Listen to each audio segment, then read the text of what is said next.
ಇಲ್ಲ, ಸರಿಯಾಗಿ ವರ್ಕ್ ಮಾಡೋದಿಲ್ಲ. ಇವರ ಒಂದು ಆಲಸ್ಯತನ, ಪ್ರತಿಭಟನೆ ನಾವು ನೋಡಿದ್ದೀವಿ. ಇಲ್ಲ ಅಂತಲ್ಲ, ಪ್ರತಿಭಟನೆ ಸಾಕಷ್ಟು ಆಗ್ತಾ ಇದ್ದವು. ಕಳೆದ 10 ವರ್ಷಗಳಿಂದ ಈ ಪ್ರತಿಭಟನೆ ಕಡಿಮೆ ಆಗ್ತಾ ಬಂದಿದೆ.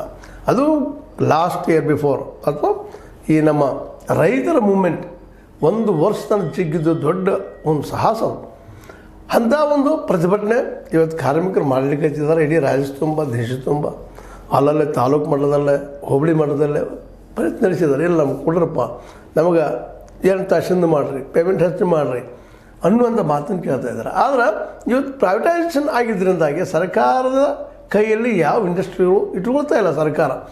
ಎಲ್ಲನೂ ಪ್ರೈವೇಟ್ದವ್ರು ಕೊಡೋದರಿಂದಾಗಿ ಸಹಜವಾಗಿ ಪ್ರೈವೇಟ್ದವರು ಅವ್ರು ನಮ್ಮ ಕಾರ್ಖಾನೆಗಳು ಬಂದ್ ಮಾಡ್ತಾರೆ. ವಿನಃ ಬೇಕಾದ್ರೆ ಬನ್ನಿರಿ, ಬೇಡದ ಬಿಡ್ರಿ ಅನ್ನುವಂಥ ಹಂತಕ್ಕಿದ್ದಾರೆ ಇವತ್ತು. ಮತ್ತು ಇವತ್ತಿನ ಕಾನೂನುಗಳು ಸಹಿತ ಎಲ್ಲ ಪಾರ್ಟಿ ಫಂಡ್ ಸಲುವಾಗಿ. ಪಾರ್ಟಿ ಫಂಡ್ ಯಾರು ಕೊಡ್ತಾರಪ್ಪ ಇವರಿಗೆ ಇಲೆಕ್ಷನ್ಗೆ? ಈ ಕಾರ್ಪೊರೇಟ್ ಪರ ಎಲ್ಲ ಕಾನೂನುಗಳು ಇವತ್ತು. ಈಗ ಕಾರ್ಮಿಕರು, ದಿನಗೂಲಿಗಾರರು, ಕೂಲಿಗಾರರು, ಕಾಂಟ್ರಾಕ್ಟ್ ಲೇಬರರ್ಸ್ ಅಂತ ಹೊಸ ಕಾನ್ಸೆಪ್ಟ್ ಉಟ್ಕೊಂಡ್ಬಿಡ್ತಿಲ್ಲ. ಅಂದ್ರೆ ಲೇಬರ್ಗೆ ಮುಂದೆ ಮಾಲಕರಿಗೆ ಸಂಬಂಧ ಇಲ್ಲ, ಮಾಲಕರೇನು ಕೇಳುವ ಹಾಗಿಲ್ಲ. ಒಬ್ಬ ಬರ್ತಾನೆ ಕಾಂಟ್ರಾಕ್ಟರ್, ನಾವು ದಿನಕ್ಕೆ 300 ರೂಪಾಯಿ ಕೊಡ್ತೀವಿ, ಬೆಳಗ್ಗೆ 9ರಿಂದ ರಾತ್ರಿ 9 ತನಕ ಬರ್ತೀವೋ ಇಲ್ಲೋ.